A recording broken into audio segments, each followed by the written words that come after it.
Hello आनव, very good morning to all. कैसे हैं भाई आप सब? एक बार जल्दी से बताएंगे और शुरू करते हैं आपके आज के इस सेशन को। नया टॉपिक है जिसका नाम है एक्सक्रीटरी सिस्टम, यानी मानव का उत्सर्जन तंत्र। तो सभी आ गए हैं, सभी को नमस्कार, गुड मॉर्निंग। एंड एक बार बताएंगे, कल तक हमने नर्वस सिस्टम कंप्लीट कर लिया था।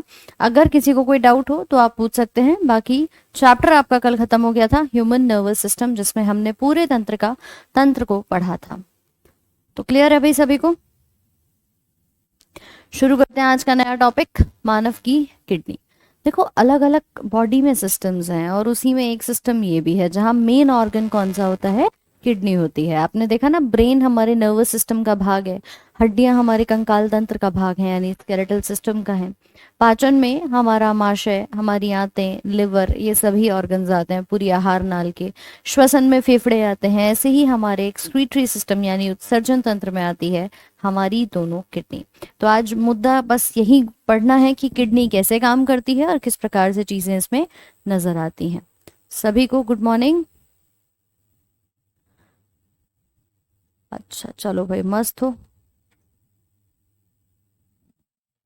ओके, तो शुरू करते हैं इस पूरे सिस्टम को जो आपके बॉडी के उदर भाग में उपस्थित होता है।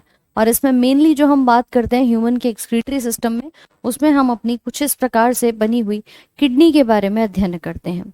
अब देखिए, किडनी तक तो ठीक है, लेकिन किडनी अकेले काम नहीं करती। मतलब ये किडनी जो है ये भी कुछ अन्य अंगों के साथ मिलकर के कार्य करती है। बेटा, क्लास लाइव चलती है, विकास कुमार। डेली क्लास आपकी लाइव ही चलती है, रोज सुबह 8 बजे सेशन आप लोग का होता है। ठीक है,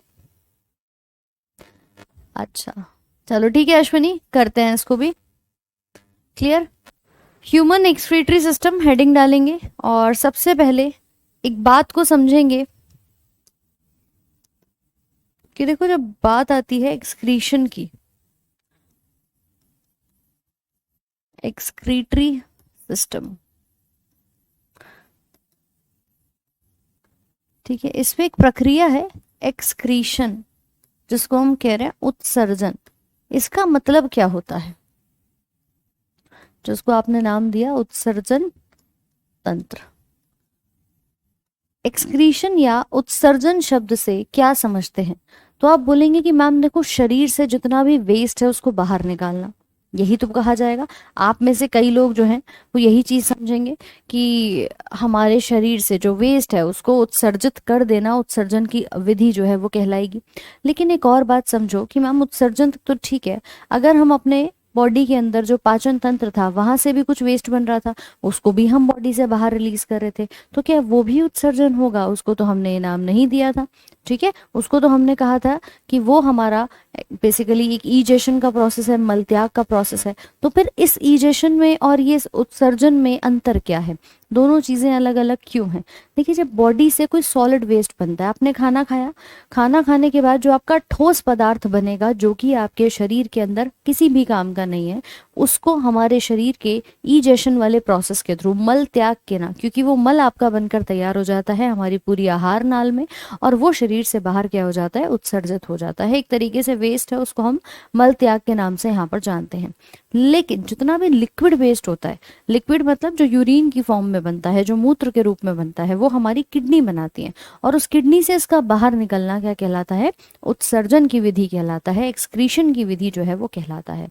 ठीक है, देखिए दीपक जी, डीप में जितना आपके एग्जाम लेवल तक के लिए इंपॉर्टेंट है ना, करने को ये बायोलॉजी मैम इतनी डीप है कि आप पीएचडी कर लोगे आराम से, आपकी मास्टर्स हो जाएगी, पीएचडी हो जाएगी, तुम नीट का पेपर दे लोगे। लेकिन हमें उतना नहीं पढ़ना है। आप अगर अपने एग्जाम के लेवल को देखेंगे तो उस आधार पर ही आपको चीजें जो है वो कराई जा रही हैं। ठीक है, चलो। तो उत्सर्जन का प्रोसेस क्या है? हमारे शरीर से जितने भी टॉक्सिक, या मैं कहूं जो वेस्ट है, उसको बाहर निकालना। समझना पहले बात को, फिर लिखेंगे इसको, वेस्ट प्रोडक्ट को। अब मुद्दा ये आता है कि ये जो टॉक्सिक या जिसको हम हिंदी में कहते हैं विषाक्त पदार्थ, ये विषाक्त पदार्थ होते कौन से हैं? इन विषाक्त पदार्थ में आता है शरीर के अंदर यूरिया। खास तौर पे अगर मैं मानव की बात करूं तो मानव के अंदर बॉडी में क्या बनेगा? यूरिया एक वेस्ट प्रोडक्ट बनता है। इसी प्रकार से कुछ अन्य जीव भी होंगे जिनके अंदर यूरिक एसिड बनता है, या कुछ जीव होते हैं जिनके अंदर अमोनिया बनता है। तो ये तीन ऐसे पदार्थ हैं जो कहलाते हैं आपके विषाक्त पदार्थ: यूरिया, यूरिक अम्ल और अमोनिया। पहले समझ लो बात को, उसके बाद लिखेंगे इसको आराम से, ठीक है। तो हमारे शरीर से इन सभी विषाक्त पदार्थों का बाहर निकलना किसके रास्ते, यूरिन के रास्ते, जो हम एक लिक्विड वेस्ट के तौर पर अपनी बॉडी में जानते हैं। किडनी के स्टोन्स के बारे में बहुत सारी समस्या आपके मन में रहती है, वो भी हम पढ़ेंगे, चैप्टर में सब कुछ आएगा, ठीक है। कि किडनी है तो किडनी में स्टोन्स किस प्रकार से बनते हैं, क्या रहता है, ये बिल्कुल नया चैप्टर है, एक चीज को बारीकी से समझेंगे। दूसरी बात कि मैम ये एक्सक्रीशन हो गया, बॉडी से वेस्ट को बाहर निकालने की विधि। एक प्रोसेस और आता है जिसको कहते हैं ऑस्मो रेगुलेशन। देखो तुम एक बात मानते हो कि नहीं कि हमारा शरीर ना बहुत कंजूस है। कंजूस कैसे है मैडम, कि ये जानता है कि मेरे काम के लिए क्या चीजें हैं और वेस्ट क्या है। जैसे ही इसको लगता है मेरे काम की है, उसको प्रिजर्व करके रखता है, और इसको लगता है कि नहीं नहीं ये तो वेस्ट है, इसको बाहर निकाल कर फेंक देता है। तो इसी प्रकार से हमारी बॉडी में कुछ सॉल्ट की कंसंट्रेशन पाई जाती है। जैसे आपने कहा कि भाई हमारी बॉडी में यूरिया, अमोनिया, यूरिक एसिड ये वेस्ट है, ठीक। लेकिन इसके अलावा कुछ सॉल्ट की कंसंट्रेशन, जैसे कि मैं बात करूं सोडियम है, क्लोरीन है, पोटेशियम है, ये सभी हमारे बॉडी में क्या होते हैं, कुछ लवण होते हैं, कुछ सॉल्ट होते हैं जो कि बहुत महत्वपूर्ण होते हैं। और शरीर को लगता है कि अगर ये मेरे काम के हैं तो उनको बचा के रखेगा, बैलेंस करके रखेगा। जानते हो ना, कहते हैं कि भाई आपकी बॉडी में सोडियम कम नहीं होना चाहिए, कहा जाता है। तो इन सभी चीजों के लिए आपके शरीर में ये जो पूरा संतुलन बनता है, आपके सॉल्ट की कंसंट्रेशन का, आपके पानी की कंसंट्रेशन का। कई बार आपने सुना होगा लोगों को डिहाइड्रेशन हो जाता है और लोग कहते हैं कि भाई बॉडी डिहाइड्रेट हो गई, मतलब बॉडी में पानी की कमी हो गई। लेकिन पानी की कमी के टाइम पर आपको क्या दे दिया जाता है, ORS दे दिया जाता है, एक ओरल रिहाइड्रेटिंग सोल्यूशन। कहते हैं ना कि ORS का घोल आता है उसको पी लो, तो उसमें ऐसा क्या है, ओरल रिहाइड्रेटिंग सोल्यूशन यानी ORS में आपके सभी सॉल्ट की कंसंट्रेशन पाई जाती है, जिससे जब बॉडी से पानी खत्म होता है ना, तो पानी के साथ सॉल्ट भी आपका चला जाता है। मतलब जो हमारे मिनरल आयंस हैं वो भी हमारे कम हो जाते हैं। तो उनको बैलेंस करना क्या है, ऑस्मो रेगुलेशन है। तो दो चीजें अपन ने समझी, यहां पर हम किसका बैलेंस बना रहे हैं, रेगुलेट किसको कर रहे हैं, सॉल्ट को, ठीक है, जितना भी आपका बॉडी में लवण होगा। और इसके अलावा उत्सर्जन में क्या है, शरीर से विषाक्त पदार्थों को बाहर निकालना। डिहाइड्रेशन के कारण हेडेक या बहुत सारी समस्याएं होती हैं, इसीलिए कहते हैं कि भाई बॉडी में पानी की मात्रा पर्याप्त होनी चाहिए। बोलो बात समझ में आ रही है कि नहीं। रॉयल कुमार बहुत देर से परेशान है, मैम लाइव क्लास है बेटा, लाइव ही क्लास चलती है रोज सुबह 8 बजे, ठीक है। चलिए टिंकू जी बिल्कुल करवा देंगे हर चैप्टर के बाद, जैसे हमने कल भी किए थे और स्केलेटल में भी किए थे, ऐसे ही हम इसको कर लेंगे, बाकी आपको शीट्स मिल जाएंगी। चलो तो अब एक बार जरा लिख लो इसके बारे में कि अगर बात करी जाए एक्सक्रीशन, तो एक्सक्रीशन क्या है, शरीर की कोशिकाओं से वेस्ट या विषाक्त पदार्थ को बाहर निकालना। चलिए भाई नोट करिए, रिमूवल ऑफ टॉक्सिक प्रोडक्ट और waste from the body is called excretion। और इसी एक्सक्रीशन में जितने अंग शामिल होते हैं उन्हें क्या कहते हैं, एक्सक्रीटरी ऑर्गन कहते हैं, उत्सर्जी अंग कहा जाता है, ठीक है। तो अंग जो उत्सर्जन की क्रिया में भाग लेते हैं उन्हें उत्सर्जी अंग के नाम से जाना जाता है। नेक्स्ट पॉइंट लिखेंगे, organs that take part in excretion are called excretory organs। लिखो भाई फटाफट से।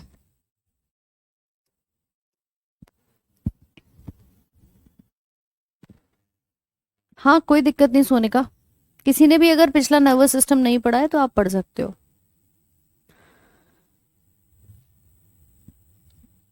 खाते घी दूध का सेवन करने से शरीर का विकास और वेट गेन केवल इन्हीं दो चीजों से नहीं होता, बहुत सारी चीजें बैलेंस में आपको लेके चलनी पड़ेगी। कार्ब्स, गुड कार्ब्स जो होते हैं वो लेना पड़ेगा। तो वेट ऐसे ही नहीं बढ़ता कि सिर्फ घी दूध पी लिया और वजन बढ़ जाए। बिल्कुल बिल्कुल अनीता गौतम जी बिल्कुल। चलो तो ये पहला ही पेज है, फटाफट से नोट करेंगे कि उत्सर्जन क्या है, शरीर के विषाक्त पदार्थों को बाहर निकालने की क्रिया, उसकी क्रिया विधि को उत्सर्जन कहते हैं। कि शरीर में जितना भी वेस्ट है, वेस्ट के नाम पे हमने 3 नाम लिखे, यूरिया, यूरिक एसिड और अमोनिया, ये सब अभी आगे और बात करेंगे डिटेल में। और इसमें जो ऑर्गन्स पार्टिसिपेट करते हैं उसको कहते हैं उत्सर्जी ऑर्गन।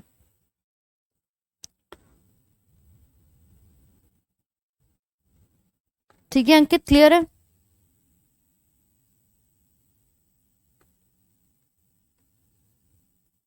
विश्वकर्मा शिव जी वो भी मिल जाएगा। बताइए भास्कर।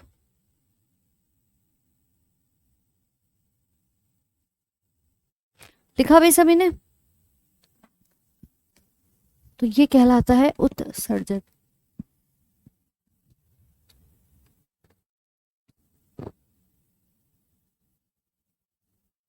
चलो, इसी को एक और डेफिनेशन हम दे सकते हैं कि हमारे शरीर से जितना भी चयापचय मेटाबॉलिक वेस्ट है, भाई बॉडी में आप जानते हो लगातार कुछ बनता है और कुछ टूटता है। वहां से जो मल मूत्र बनते बनेगा या जो वेस्ट बनेगा उसको मेटाबॉलिक वेस्ट कहते हैं, कि लगातार कुछ बना और कुछ टूट गया, that is your metabolic waste. और इसी के अंदर कार्बन डाइऑक्साइड और पानी भी आते हैं, तो इसको भी हम एक्सक्रीशन का नाम देते हैं, कि ये जो दोनों पदार्थ हमारे मेटाबॉलिक या चयापचय अपशिष्ट के तौर पे आ रहे हैं, ये भी आपका उत्सर्जन की विधि के तौर पे जाने जाते हैं।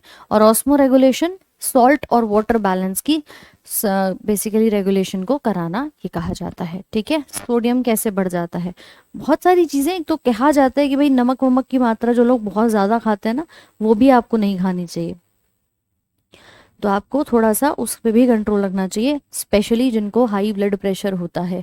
ज़्यादा नमक खाने की वजह से ही ब्लड प्रेशर जो है वो भी आपका धीरे धीरे वक्त के साथ बढ़ना शुरू हो जाता है, और आपको फिर बाद में कहा जाएगा कि भैया नमक मत खाओ, कम खाओ।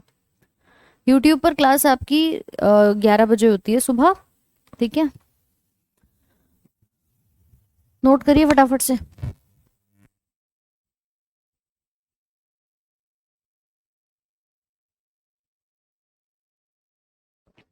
प्रैक्टिस शीट्स आपको सभी चैप्टर्स की मिलेंगी, ठीक है, और अलग से फोल्डर बना दिया जाएगा जिसमें आपकी पीडीएफ है, और उसी वाले फोल्डर में हर चैप्टर के साथ आपकी प्रैक्टिस शीट्स भी अपलोड हो जाएंगी। B9 के साथ भी मेगालोब्लास्टिक दिखता है, बट मेनली B12 के साथ होता है। B9 में नॉर्मल हम उसको एनीमिया का नाम भी देते हैं, ठीक है। मेगालोब्लास्टिक में होता क्या है कि आरबीसी का साइज जो है वो बड़ा हो जाता है, बिगड़ जाता है, वो मेनली आपके B12 के अंदर देखा जाएगा। ठीक है भास्कर, चलो मैं नोट किया सबने। तो ये दो प्रोसेस हैं।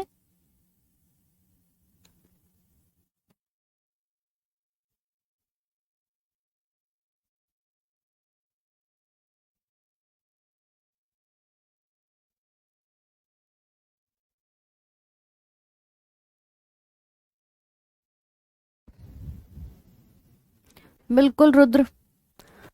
चलिए नेक्स्ट बात करते हैं हमारे उत्सर्जन तंत्र में। जो उत्सर्जी पदार्थ है उनके आधार पे हमने जीवों को अलग अलग श्रेणी में बांट दिया। हमने कहा कि अगर कुछ अमोनिया बॉडी से निकालेंगे तो उनको अमोनोटेलिक कहेंगे, अगर कुछ बॉडी से यूरिया बनाएंगे तो उनको यूरियोटेलिक कहेंगे, और अगर कुछ यूरिक एसिड बनाते हैं तो उसको यूरिकोटेलिक कहा जाता है। ये तीन मुख्य वेस्ट प्रोडक्ट्स आपके शरीर में दिखाई देते हैं। जैसे उत्सर्जी पदार्थ है उनके आधार पे हमने जंतुओं का वर्गीकरण यहाँ पर किया है, अमोनोटेलिक, यूरियोटेलिक और यूरिकोटेलिक। आप लिख सकते हो based on the excretory product organisms are divided as ammonotelic, uricotelic और यूरियोटेलिक। तीन वेस्ट बताए थे और तीनों के आधार पे हमने लोगों को बांट दिया। अब एक सिंपल सी बात बताऊं मैम, सबके अंदर से यूरिया तो नहीं बनेगा। मानव है, शरीर से यूरिया बाहर निकालता है, तो उसको हम यूरिया के नाम पे यूरियोटेलिक कह देते हैं। पक्षी हैं, वो यूरिक एसिड बाहर निकालते हैं, उनके वेस्ट बनता है यूरिक एसिड, तो उनको यूरिकोटेलिक कह दिया, और जो अमोनिया निकालते हैं उनको अमोनोटेलिक कह दिया। तो हमने जिस वेस्ट को ये बना रहे हैं उसी आधार पे इनका नामकरण यहाँ पे कर दिया है। तो based on the excretory product, उत्सर्जी पदार्थ के आधार पे हमने विभिन्न जंतुओं का वर्गीकरण तीन श्रेणियों में यहाँ पर किया है। ठीक है,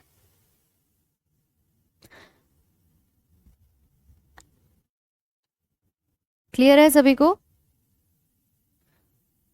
चलिए, यूरिया का सूत्र होता है NH2CONH2, ये अभी हम करेंगे बाद इसको भी।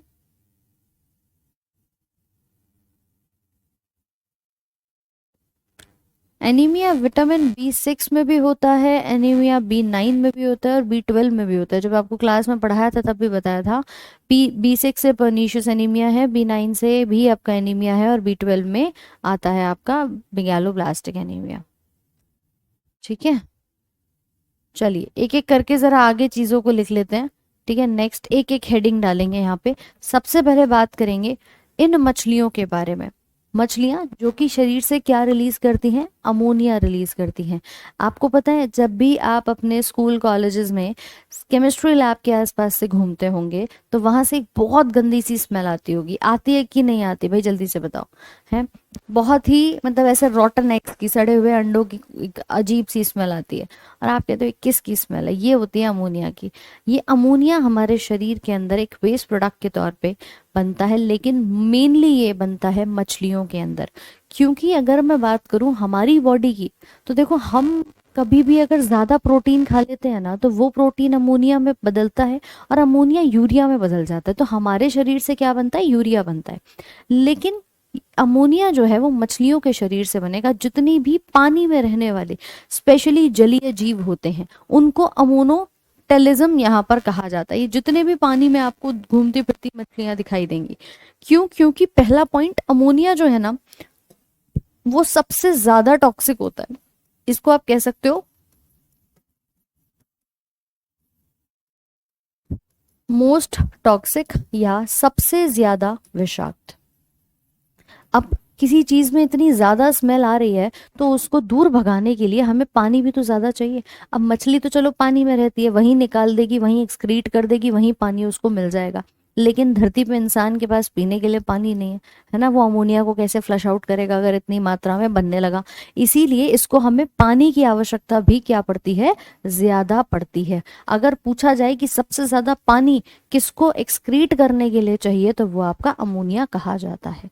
ठीक है, चलो, तो इसीलिए जरा एक बार नोट करिएगा कि अमोनोटेलिज्म क्या होता है। अमोनोटेलिज्म एक विशेषता है उन जीवों की जो क्या करते हैं, अमोनिया को एक्सक्रीट करते हैं। एक अपशिष्ट उत्पाद के रूप में अमोनिया का उत्सर्जन करने वाले जीव क्या कहलाते हैं, अमोनोटेलिक कहलाते हैं। और घुलने पर इसको पानी की आवश्यकता अतिरिक्त होती है, ज्यादा पानी चाहिए। दूसरी बात क्या है, ये सबसे ज्यादा विषाक्त है, सबसे ज्यादा टॉक्सिक है। जितने भी जलीय जीव हैं, देखो इसके उदाहरण बहुत बहुत इंपॉर्टेंट हैं। ठीक है, आपके कई एग्जाम्स में पूछ लेता है एग्जाम्पल्स के तौर पे। आपसे पूछेगा अमोनिया कौन अपने शरीर से बाहर निकाल रहा है, तो आपके जलीय जीव, एक्वाटिक जो पानी में रहते हैं, हाइड्रा है, अमीबा है, पैरामीशियम है और बोनी मछलियां यहाँ पर कही जाएंगी। ठीक है,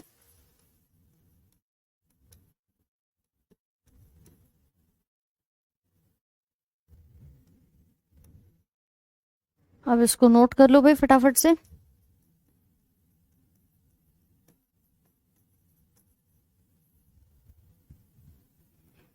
लिखिए, फिश के अंदर भी डाइजेशन सिस्टम होता है। हाँ हाँ, क्यों नहीं होता। फिश के अंदर अपना खुद का डाइजेशन होता है भाई, हर जीव के पास अपना डाइजेस्टिव सिस्टम है, तो मछली के पास क्यों नहीं होगा।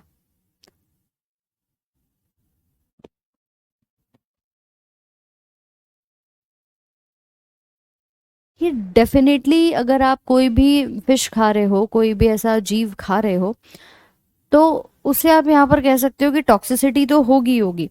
लेकिन साथ साथ में हमारी बॉडी में, क्योंकि लोग क्या करते हैं कि उसको बिल्कुल साफ करके तब खाते हैं, और मेनली उसके अंदर से क्या दिक्कत आती है कि आपका कोलेस्ट्रॉल लेवल हाई कर जाते हैं। जो लोग फिश खाते हैं उनमें लार्ज चेन फैटी एसिड पहुंचता है और उसके पाचन संबंधी समस्याएं जो हैं वो आपको आने लग जाती हैं।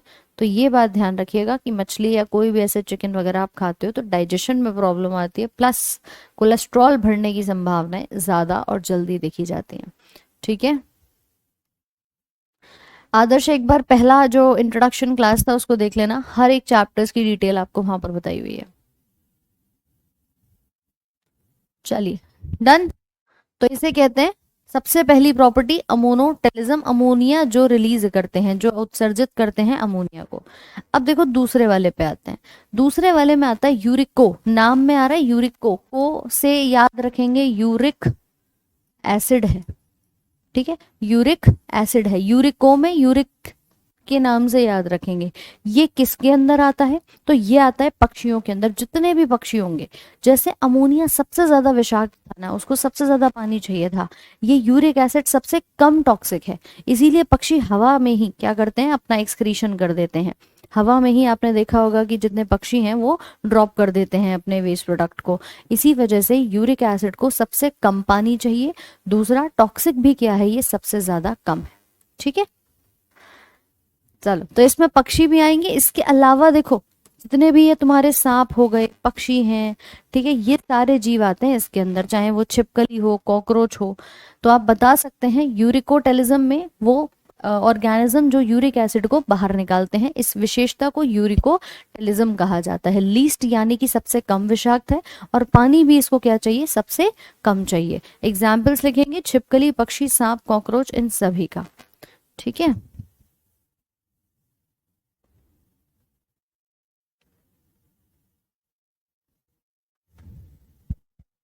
सोमैटिक नर्वस सिस्टम पढ़ाया था क्या सेपरेटली? सोमैटिक नर्वस सिस्टम कराया ना कल वाली क्लास में, एक बार चेक कर लेना। सोमैटिक कराया था पिछली वाली क्लास में, नर्वस सिस्टम की सेकंड क्लास के अंदर, उसमें आप देख सकते हो।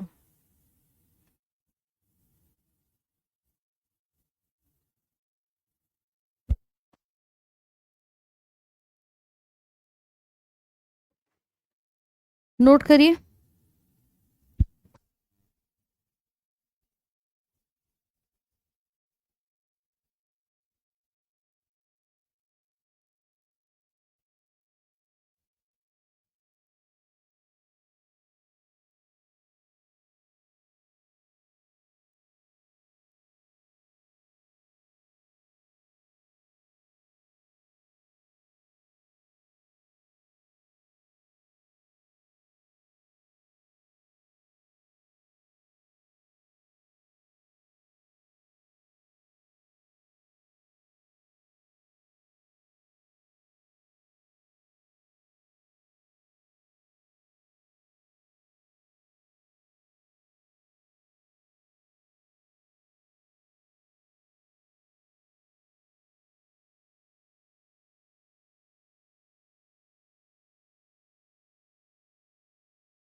लिखा भाई सभी ने?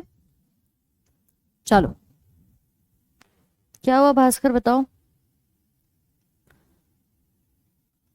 ओके, नेक्स्ट आता है जिसको कहते हैं मानव। मानव करता है यूरिया एक्सक्रीट, नाम में आ रहा है यूरियो। ठीक है, तो यूरिया से यूरियो बन गया, और यूरिक एसिड से हमने क्या बनाया था, यूरिक को। तो नाम के पीछे ही लगा देना यूरिक को, इस प्रकार से।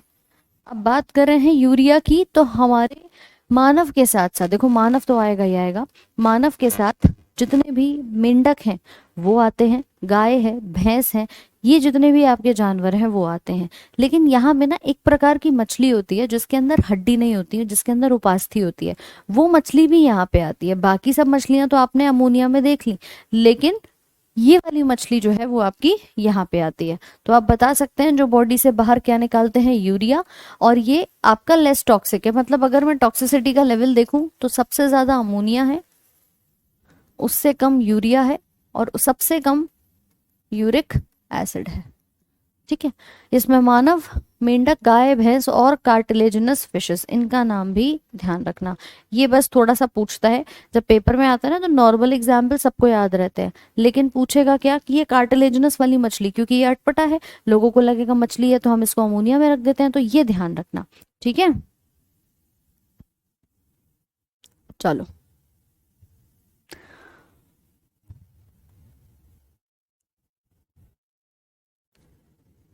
सबको समझ में आया कि नहीं आया, जल्दी से बताओ। यहाँ तक कोई प्रॉब्लम की नहीं? नहीं अवधेश, ऐसा कुछ नहीं है।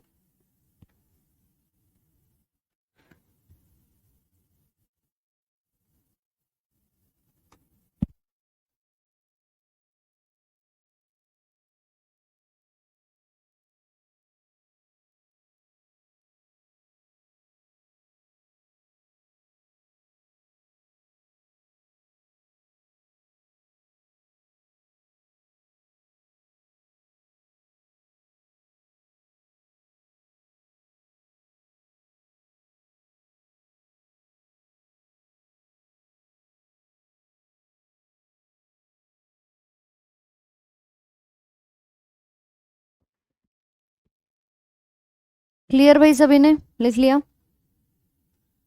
यहां तक किसी को कोई प्रॉब्लम, कोई समस्या?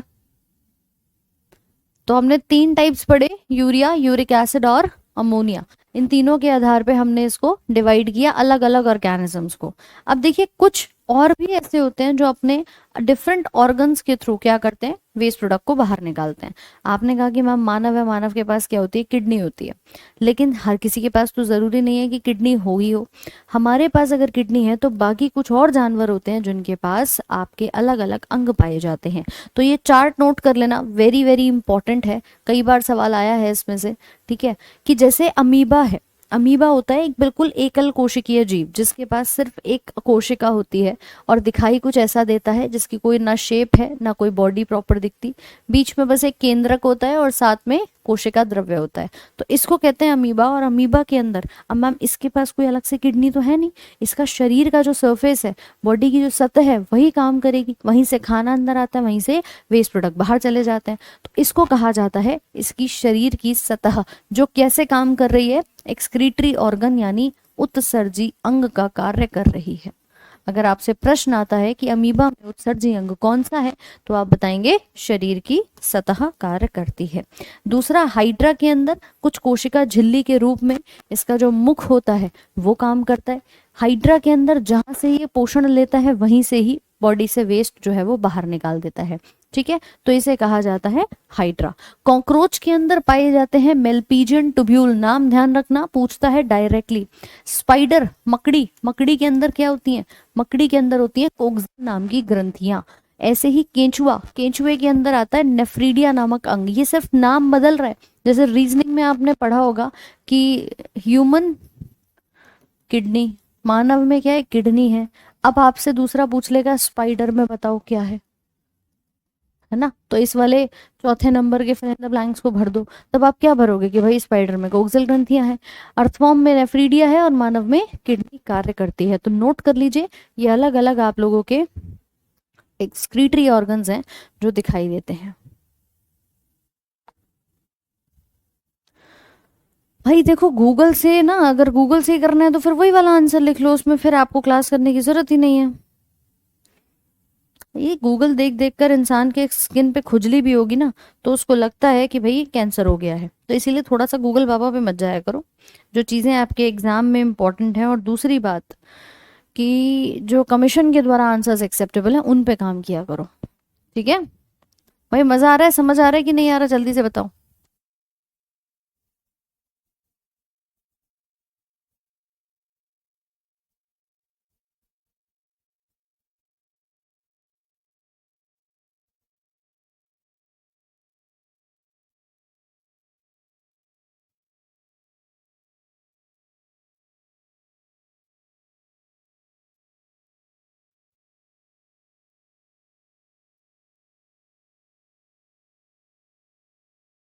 चलिए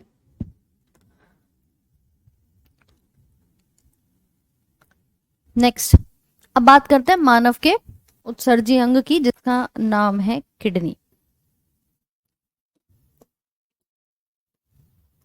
देखो भाई, ह्यूमन की केस में अगर बात करें ह्यूमन एक्सक्रीशन की, यानी मानव के उत्सर्जन की, तो हमारे उत्सर्जी अंग में सबसे पहला नाम जो आपने सुना होगा वो एक प्राथमिक अंग होता है जिसको कहते हैं प्राइमरी ऑर्गन। और प्राइमरी ऑर्गन क्या है, वो कहलाती है हमारी किडनी। आप सबने सुना है कि किडनी का मतलब एक्सक्रीशन, क्यों भाई, इसके अलावा कोई और तो नाम नहीं सुना। आपको जब भी आएगा कि हमारी बॉडी में फिल्टर कौन करा रहा है, हमारी बॉडी में छनन कौन कर रहा है, आप कहोगे मैम तुरंत से किडनी करती है। ठीक है, चलो, तो हमारे जो किडनी जिसे हम रक्त कहते हैं ये तो काम करते ही करते हैं, लेकिन एक बात बताओ, क्या शरीर से विषाक्त पदार्थ या वेस्ट कहीं और से बाहर नहीं निकलते, या हमारी बॉडी में कहीं और से वेस्ट बाहर नहीं निकल सकता? आप बोलोगे मैम निकलता है, एक जगह से निकलता है। एक तो हो गया हमारी किडनी जो यूरिन बनाती है, दूसरा आपके शरीर में जब पसीना आता है तो पसीना क्या है, ये भी तो एक विषाक्त पदार्थ ही है, ये भी तो आपका एक वेस्ट प्रोडक्ट ही है। तो अगर हम देखें तो पसीना कहाँ से बन रहा है? त्वचा से बन रहा है। तो त्वचा भी क्या है? एक उत्सर्जी ऑर्गन है, एक उत्सर्जी अंग है, लेकिन ये प्राथमिक नहीं है, मुख्य नहीं है, आपका एक सपोर्टिव, या आप कह सकते हो एक सहायक या एक सेकेंडरी ऑर्गन यहाँ पे कहा जा सकता है। ऐसे ही आप बताएंगे कि भाई हमारे शरीर में कुछ ऑयल भी बनता है। आप कहते हो ना पिंपल्स हो रहे हैं, ऑयली स्किन हो रही है तो ऑयल बन रहा है, तो ऐसे हमारी सिबेशियस ग्रंथियां होती हैं जो पसीने की ग्रंथियों के साथ उपस्थित होती हैं, क्या बनाती हैं? पसीना बनाती हैं। इसके अलावा आपने देखा कि हम कार्बन डाइऑक्साइड को बाहर छोड़ते हैं, ऑक्सीजन लेते हैं, कार्बन डाइऑक्साइड बाहर छोड़ते हैं, तो वहां पर हमारे फेफड़े भी कैसा काम कर रहे हैं? उत्सर्जी अंग का काम कर रहे हैं। तो ऐसा नहीं है कि सिर्फ मैम यही किडनी काम करेगी, ये प्राथमिक अंग है। दूसरा लिखना सेकेंडरी ऑर्गन्स, सेकेंडरी ऑर्गन्स जिन्हें आप कह सकते हो सहायक अंग। अब सहायक अंग में कौन कौन काम करता है? नंबर पहला लिखेंगे त्वचा, स्किन, स्किन से हमारा पसीना है, ठीक है, हमारे शरीर से जो ऑयल वॉयल बनते हैं, तेल बनता है, वो सब आपकी बॉडी से ये रिलीज करवाती है, पसीना, स्वेट, ठीक है, ऑयल, आंसू, टीयर्स एटसेट्रा।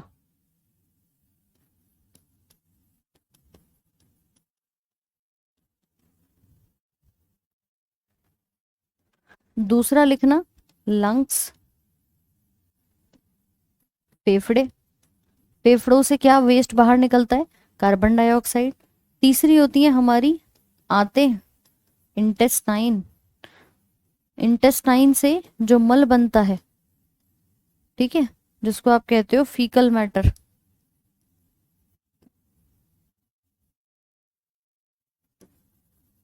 ये उसको भी बनाने का काम करती हैं। और चौथा होता है हमारा लिवर, जिसको हम यकृत कहते हैं।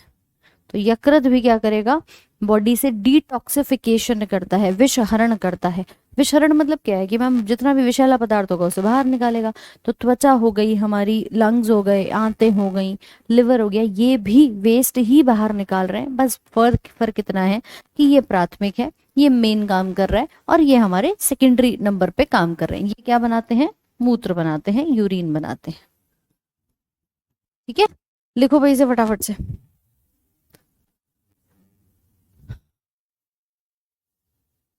चलिए,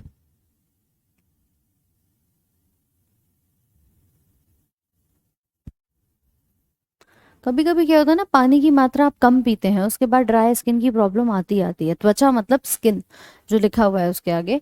तो ड्राई स्किन की जो प्रॉब्लम होती है वो कहीं ना कहीं आपके बॉडी के अंदर जब पानी की मात्रा कम होगी, आपके सॉल्ट्स मिनरल्स इनकी कंसंट्रेशन कम होगी, तो ये प्रॉब्लम देखने को मिल जाती है।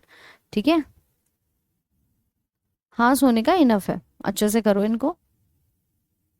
लिखा भाई सभी ने? अब एक एक करके बात करेंगे किडनी के बारे में, किडनी कैसे काम करती है।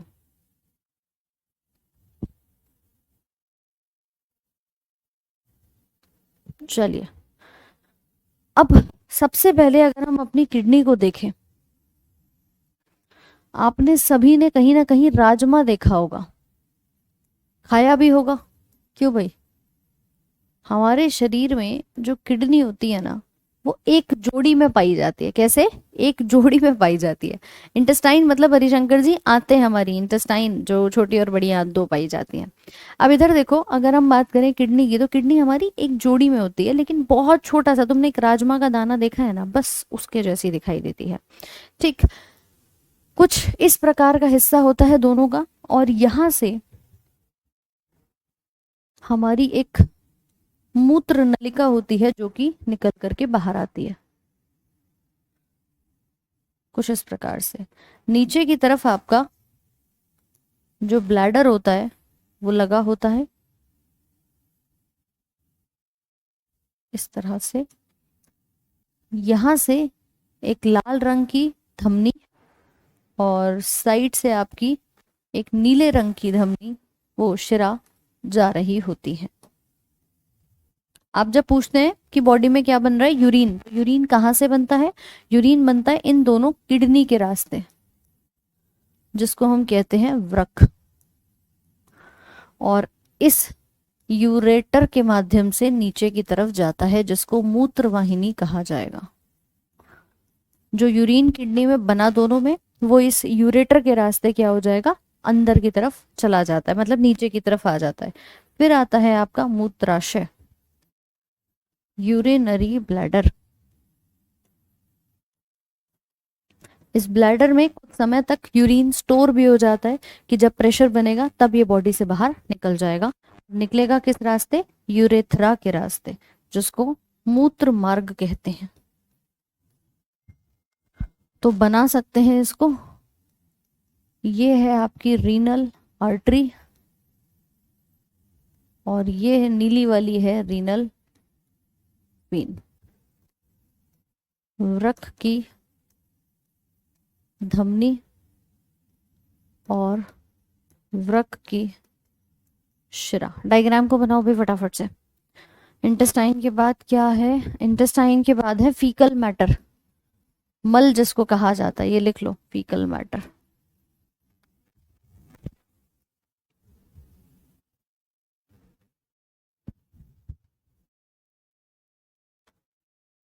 बना लो भाई फटाफट से। पूछा जाए अगर यूरिन का फ्लो क्या है, तो आप बताएंगे पहले किडनी, किडनी से यूरेटर, यूरेटर से ब्लैडर और ब्लैडर से यूरेथ्रा। ये कुछ इसी प्रकार से ऊपर से नीचे आता हुआ निकलता हुआ दिखाई देता है।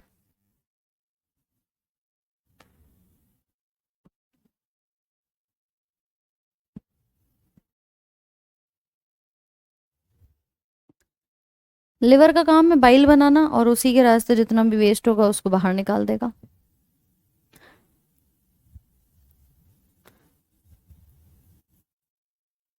तो ये किडनी हमारी कितनी है संख्या में, 2 नजर आती है। बन गया सभी का, एक थम्स अप का साइन भेजो जल्दी से।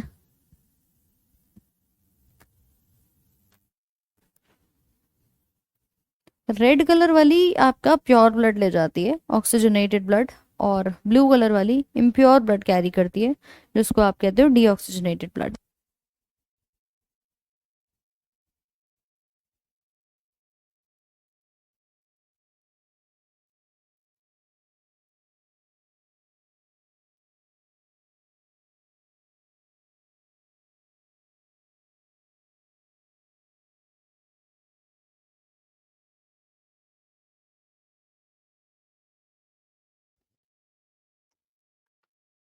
चलिए,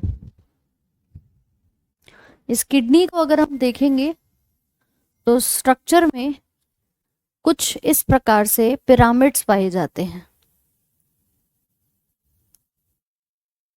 ठीक है। और इस पिरामिड के अंदर मौजूद होती है इसकी सबसे छोटी इकाई। देखो अगर हम कहीं पर भी किडनी वर्ड लिख रहे हैं ना, तो इसके लिए 2-3 शब्द आते हैं। जैसे किडनी के अध्ययन को, स्टडी ऑफ किडनी को हम नाम देते हैं नेफ्रोलॉजी, नेफ्रोलॉजी।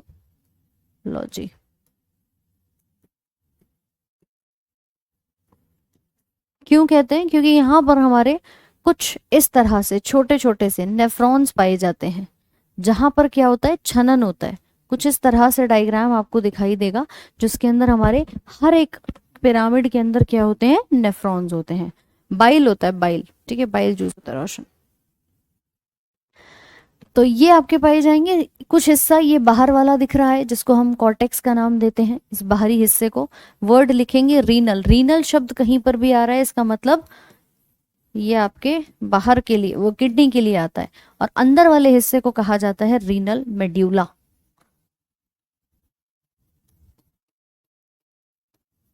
रीनल मेड्यूला ये भीतरी भाग है। और इस भीतरी भाग के अंदर क्या पाया गया, ये हमारे नेफ्रॉन्स पाए गए। नेफ्रॉन इसकी संरचनात्मक इकाई है, सबसे छोटी इकाई जो किडनी को बनाती है और किडनी के साथ काम करती है। आपको याद है कि ब्रेन के अंदर, मस्तिष्क के अंदर सबसे छोटी इकाई कौन सी थी, न्यूरॉन थी। ऐसी किडनी की सबसे छोटी इकाई क्या होगी, नेफ्रॉन होगी। तो हमारी किडनी में कुछ इस प्रकार के मिलियंस की संख्या में यहाँ पर न्यूरॉन्स जो हैं वो पाए जाते हैं, ठीक है। इधर भी कुछ इस तरह से आप चारों तरफ इसको देख सकते हैं। अब देखो जरा इसका डायग्राम एक बार यहाँ पे, फिर आप आगे इसको नोट कर लेना। देखिए भाई, ये जो हिस्से आपको पिरामिड दिख रहे हैं, इसकी हम बात कर रहे हैं, ये वाले। ये जो पिरामिड है, यहाँ पर यूरिन बनता है और यहाँ से बनकर इस सफेद वाली डक्ट में आ जाता है और यहाँ से नीचे भेज दिया जाता है। ये कहलाएगा एक छोटी सी किडनी का भाग। ठीक है, इधर ध्यान दो। तो मनुष्य के अंदर उत्सर्जन अंगों में वृक्क जो है वो मुख्य है, मतलब ये मेन हमारा एक्सक्रीटरी ऑर्गन है। और पुरुषों और स्त्रियों में ये कहाँ पाया जाता है? उदर गुहा में कशेरुका दंड के दोनों ओर स्थित होता है। हमने वर्टिब्रल कॉलम पढ़ी थी, रीढ़ की हड्डी, उसमें हमने पढ़ा था कि लंबर वाला भाग होता है, लुम्बर नीचे सैक्रल। तो वहां पर ये जो लुम्बर का भाग है, जहां पर आप कहते हो उदर भाग है, उसके दोनों तरफ पीछे की साइड, बॉडी में आगे नहीं पीछे की साइड ये पाई जाती है। तो इसे कहा जाता है आपके किडनी का भाग। उदर गुहा में दोनों साइड पर पीछे की तरफ ये मौजूद होगी। डायग्राम में देखेंगे तो कुछ इस प्रकार से, ये पीछे राजमा जैसा एक छोटा सा भाग हमारे शरीर के अंदर नजर आता है और ये जुड़ा होता है नीचे यूरिनरी ब्लैडर के साथ। ठीक है भाई, ये देखो, ये हिस्सा होता है हमारा बाहर वाला जो खाली सा है, इसको कॉर्टेक्स का नाम देते हैं। अंदर की तरफ जो है उसको नेफ्रॉन आपके मेड्यूला वाले भाग में दिखाई देते हैं। ये सब कुछ अभी जो हमने बनाया ये वो वाला भाग है। इसी के साथ साथ बात की जाएगी कि ये संख्या में कितनी है और किस प्रकार से नजर आती है। तो संख्या में 2 है, लिख लो इसको। और राजमा के आकार की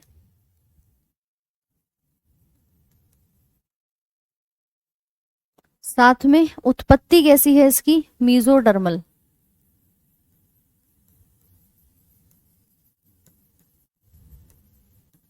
मीजोडर्मल उत्पत्ति है। इन दोनों किडनी के ऊपर ना एक ग्रंथि लगी होती है जिसको एड्रीनल कहते हैं। तो हमने उसी की बात करी, अधिवृक्क ग्रंथि यहाँ पर उपस्थित होती है। 2 अधिवृक्क ग्रंथि वृक्क के ऊपर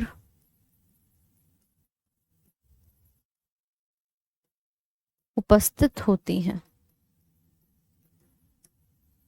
आपसे पूछे लंबाई चौड़ाई वजन, तो वजन 120 से 170 ग्राम, 10 से 12 सेंटीमीटर की लंबाई, 5 से 7 सेंटीमीटर की आपकी विड्थ और 2 से 3 सेंटीमीटर की मोटाई होती है, ये कहा जाता है। दूसरा, इसकी बाहरी परत को पेरिटोनियम कहते हैं। पेरिटोनियम एक्चुअली होती तो अमाशय के ऊपर है, लेकिन ये पीछे की तरफ जो किडनी आ रही है ना, उसके आगे आपका अमाशय ही लगा होता है। तो क्योंकि आगे की तरफ हमारा अमाशय और पीछे किडनी है, तो इसको पेरिटोनियम के पीछे वाला भाग कहा जाता है। मतलब भाई मान लीजिए आगे की तरफ हम कह रहे हैं कि हमारा ये स्टमक जो है वो आ रहा है, इसके जस्ट पीछे की तरफ यहाँ एक किडनी होगी, यहाँ पर एक और किडनी होगी। तो अगर मैं इसकी लेयर को पेरिटोनियम कह रही हूँ, तो इसके पीछे वाले को रेट्रो, रेट्रो वर्ड किसके लिए आएगा? पीछे के लिए।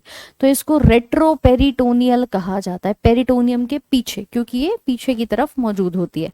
ठीक है, हालांकि पूछना नहीं है, लेकिन फिर भी एक जस्ट इंफॉर्मेटिव पॉइंट के तौर पे नोट कर सकते हैं।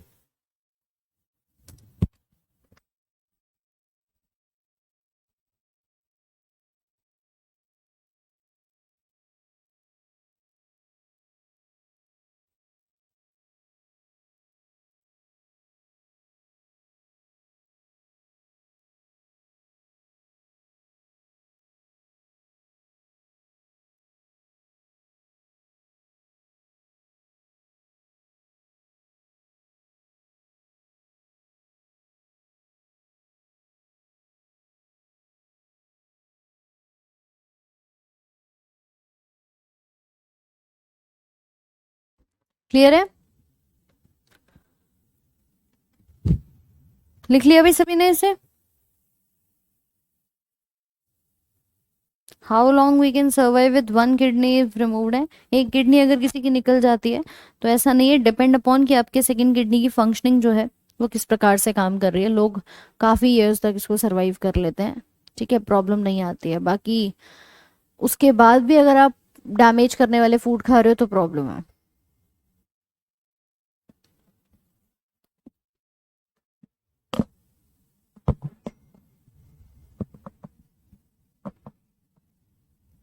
तो अगर कहीं पर भी किडनी के लिए वर्ड आ रहे हैं, तो 2-3 वर्ड्स आएंगे आपके। नेफ्रो वर्ड से भी संबंधित हो सकता है, रीनल वर्ड भी आ सकता है। ये दोनों किसके लिए आते हैं? किडनी के लिए वर्ड्स आते हैं, इनको लिख लेना साथ में। ठीक है, ये इसका बाहरी और भीतरी भाग देखा जाता है।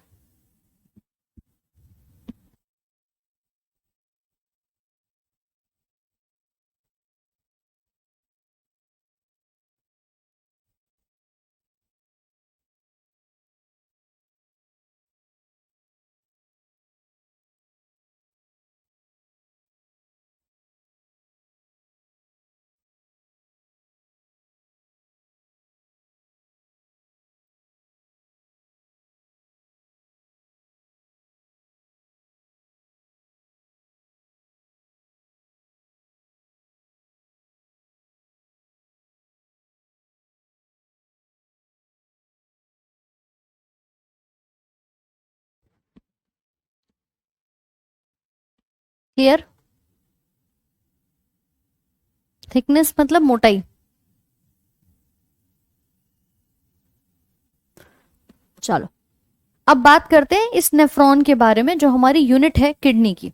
ठीक है, अगर मैं एक नेफ्रॉन को देखूं तो कुछ इस प्रकार का हिस्सा होता है, इसको जरा समझ लीजिए। ये भाग है,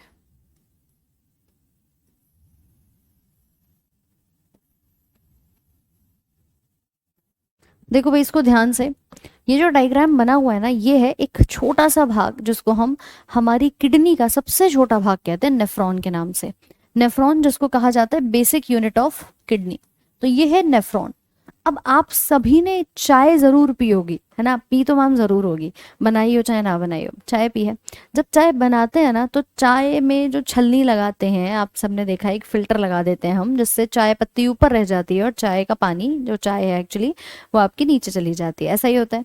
अब होगा क्या कि मैम जो हमारी किडनी है, किडनी के लिए एक वर्ड आता है कि हमारी किडनी क्या करती है, हमारे ब्लड को छानती है, हमारे रक्त को छनन करती है। अब छोटी सी बात बताओ, जब ब्लड को छान रही है तो डेफिनेटली ऊपर कुछ सॉलिड भी आएगा, मतलब जैसे चाय पत्ती को छानते हैं तो ऊपर की तरफ कुछ ठोस पदार्थ आता है, नीचे चाय चली जाती है। ऐसे ही मान के चलो हमारी किडनी में ये नेफ्रॉन काम करता है, छलनी वाला काम करता है। कैसे करेगा मैम, देखते हैं। देखिए इधर हमारे पास एक मोटी सी ब्लड की वेसल आती है, मोटी सी मतलब वाकई में मोटी होती है। ये आई और यहाँ पर ये कोशिकाओं का गुच्छा लगा हुआ है। ये क्या है कि हमारे पास एक छोटी छोटी कोशिकाएं होती हैं, केशिका जिसको हम कहते हैं कैपिलरी, उनका गुच्छा बना हुआ है। ये गुच्छा जो होगा इसके अंदर छलनी का काम हो रहा होगा, और ये जो ब्लड आया है इसका क्या हो जाएगा, यहाँ पे सारा छनन हो जाएगा। छनने के बाद जो ठोस पदार्थ होगा वो ऊपर रह जाएगा, और जो लिक्विड होगा ना वो नीचे की तरफ आना शुरू हो जाता है, और इस रास्ते होता हुआ इस नलिका में आ जाता है, जब उसको हम यूरिन का नाम देते हैं। इतनी बात समझ में आई कि मैम ये हमारा छन गया। अब भाई एक बात बताओ, अगर छन गया तो दूसरी साइड से जो हमारा अच्छा वाला वेस्ट है, वो जो ब्लड है वो निकल जाता है। यहाँ से एक पतली सी नलिका निकलती है बाहर, ये मोटी है देखो, ये पतली है। ये मोटी वाली को हम नाम देते हैं एफेरेंट आर्टीरियोल। ठीक है, एफेरेंट आर्टीरियोल, अभिवाही धमनिका। क्या है, मोटी है, ए वाली मोटी है, ध्यान रखना। ए मोटी बुलाते हो ना, ए मोटी, इधर आओ भाई, मोटी है। और ये वाली कहलाती है इफेरेंट आर्टीरियोल, धमनिकाएं हैं ये, अभिवाही अपवाही, ये पतली होती है। तो ये दोनों हमारी क्या करती है, एक ब्लड लाती है, छनन कराती है इन गुच्छे में। इस गुच्छे को नाम दिया जाता है ग्लोमेरुलस, केशिका गुच्छ। ठीक है, और ये जो पूरा कैप्सूल है इसको हम बोमेन का कैप्सूल कहते हैं, बोमेन्स कैप्सूल।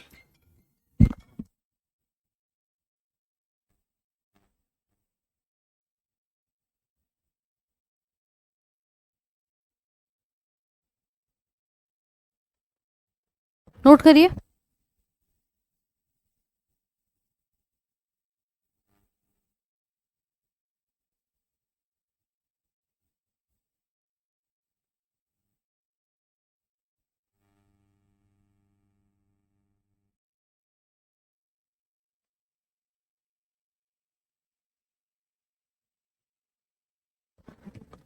ठीक है भाई, तो सॉलिड पार्ट यहाँ रह जाएगा सारा ऊपर की तरफ, और लिक्विड नीचे की तरफ चला जाता है। तो ये बोमेन का कैप्सूल और ग्लोमेरुलस, इन दोनों को मिला देते हैं तो बन जाता है मेलपीजियन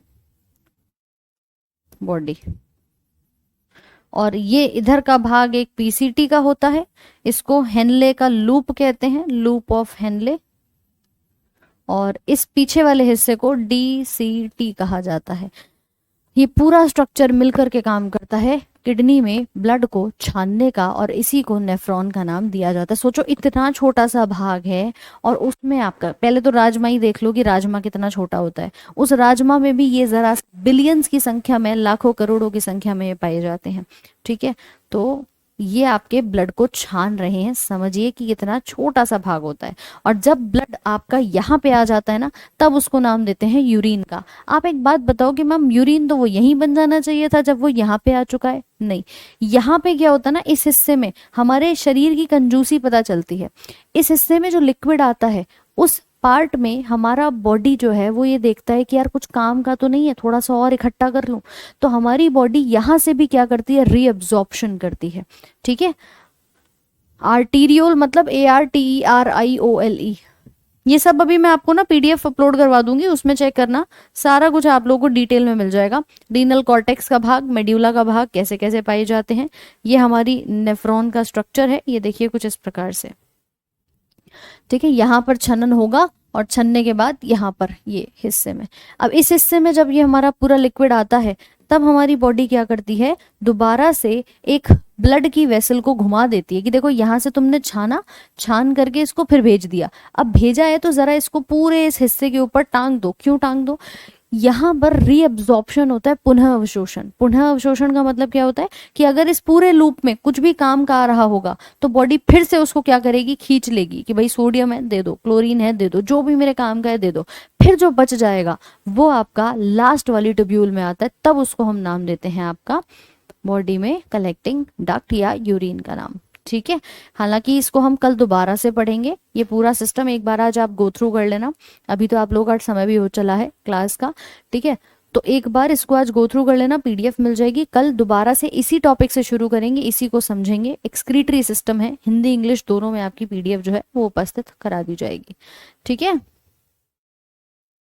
लिक्विड यूजफुल है, जो लिक्विड यूजफुल होगा वो तो बॉडी एब्जॉर्ब कर लेगी, ऑलरेडी यहाँ थोड़ी आएगा, फिर वो आपकी बॉडी इसी ब्लड के रास्ते भेज देगी कि हाँ भैया तुम ले जाओ इसको। उसमें से भी कुछ काम का होगा तो फिर से ले करके, और ये अपना अलग रास्ते निकल जाती है, ये वेस्ट आपका इस रास्ते में आ जाता है।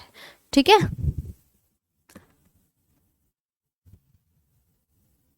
लिवर और थायराइड दोनों नहीं है लार्जेस्ट। लिवर आपका लार्जेस्ट ग्लैंड के तौर पे आप बोलोगे तो एक्सोक्राइन में आता है, और थायराइड एंडोक्राइन ग्लैंड में लार्जेस्ट है। ठीक है, तो दोनों अलग अलग ग्रंथियां हैं, इसको अभी अगला चैप्टर ग्रंथियों का आएगा तब पढ़ेंगे बेहतरीन तरीके से। चलिए, तो आज के सेशन को यहीं तक रखते हैं। यहां तक कोई समस्या तो नहीं है, समझ आया कि नहीं? एक थम्स अप का साइन शेयर कर दो, फटाफट से फटाफट से भेज दो भाई। चलिए, तो बहुत ही बढ़िया, इसको एक बार रिवाइज कर लेना, और जितना आज कराया उसको पढ़िएगा। कल इसको टॉपिक को हम खत्म कर देंगे, आपका छोटा सा ही टॉपिक है। कल डायलिसिस वगैरह, पथरी और ये जितने भी रोग होते हैं किडनी के, उनको समझ लेंगे। ज्यादा टॉपिक नहीं बचे हैं श्रीकांत कुमार। ठीक है, चलो, ऑल राइट, सो मिलते हैं आपसे कल सेम टाइम सुबह के 8 बजे। PDF मिल जाएगी। Have a very good day, thank you so much.